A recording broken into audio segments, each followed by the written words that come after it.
Thank you, Chair. I find myself in the strange position of agreeing with you, Mr. Mayor, because the deal that Mrs. May has agreed with the European Union is a really terrible deal.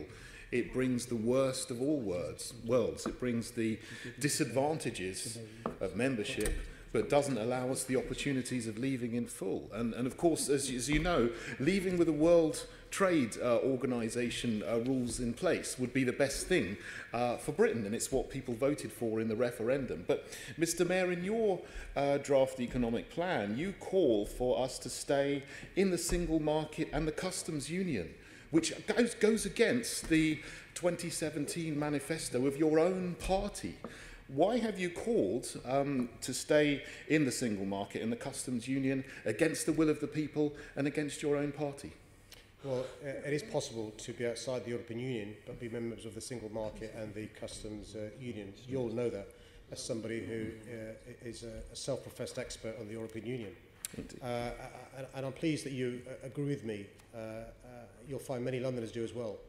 In relation to the fact this deal that the Prime Minister is negotiating is a bad deal, you're right, by the way, we'll be rule takers, not rule makers.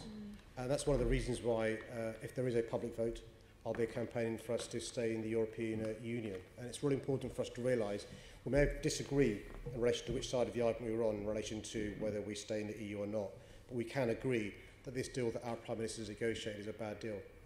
Well, thank you, Mr. Mayor. We do agree that this is a bad deal, and it seems to have united Brexiteers and Remainers on both sides of the argument. It doesn't give it's worse, the worst of all worlds. But I'll ask you about something else in your draft economic plan, and that is that you're calling for international students to be removed from the annual net migration target.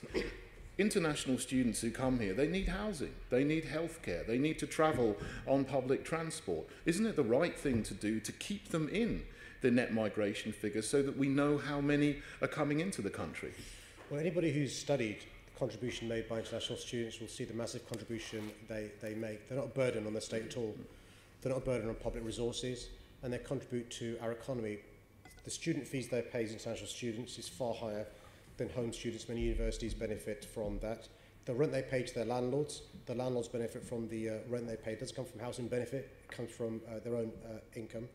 Those who are postgraduate who then get a job pay taxes and national insurance which benefit towards our economy.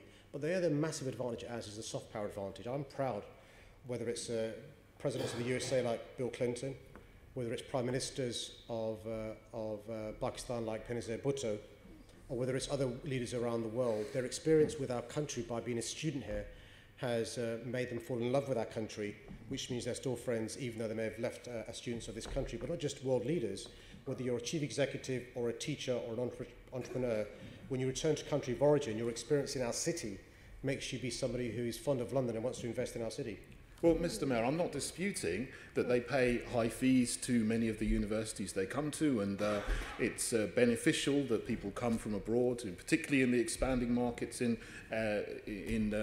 East Asia, China, Vietnam, South Korea, and so on. But they do need to be included in net migration figures, don't they? Because they are here as a person physically, so it would be wrong to remove them from net migration figures. And can you explain why you put that as a point in your draft economic plan? I'm going to answer the question and then bring in shortly an immigrant to our city to answer you the benefits he's brought to our city in a moment. But let me explain to you the difference between you and I. You start from the basis of assuming immigration is bad.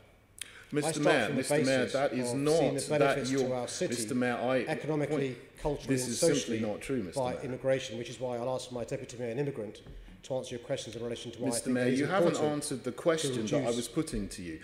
You're trying to conjecture what's in my mind, and you simply can't do that. I was asking you about why you have put this point in your draft economic plan. So the answer to that won't be a conjecture about what I'm thinking. I want to know what you're thinking, Mr. Mayor. Let's deal with this directly.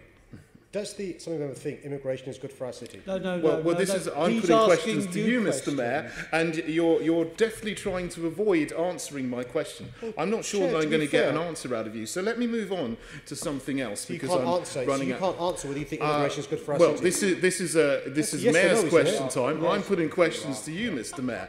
Well, I think it it's good seems for our that city. you're I'm sure that UKIP not doesn't. willing to answer the question about why you want those figures taken out of net immigration figures. You don't seem to be able to give me a straight answer to the question. Let me deal with that. Let me ask you something else, Mr. Mayor, which is of importance, as you don't seem to be able to give me a straight answer to immigration Let me figures. answer that. Well, As I'm running out of time, let me, if I may, Mr. Chair, move on. Give it a bit more time.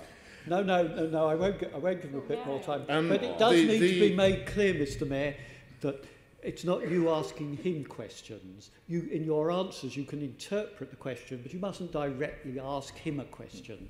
Right, carry on. I do actually appreciate you putting something else in your draft economic plan, which is allocating some money for 5,000 pupils in London to do CREST awards to improve people's understanding and performance in science, particularly among disadvantaged communities. That's something that I did when I was a chemistry teacher before I was in politics. I led some science students to do CREST awards, and it's very, very valuable. You talk specifically about allocating money for BAME communities and women. But we know, I'm sure you know as well as I do, that white working class boys in particular are falling behind academically. Will some of this money for these 5,000 pupils be allocated to white working class boys to help them as well? Chair, the Senator raises a really important point. All the evidence is that white working class boys and girls do least well in our schools, and there is a number of strategies we're engaging in to address that, and it can't be right that those who need the most help aren't getting it, and so I can reassure you that some of our policies are targeted towards these working class boys and girls, white working class boys and girls that you referred to. Thank you, Mr. Mayor. Assembly Member Russell. Thank you. Good afternoon.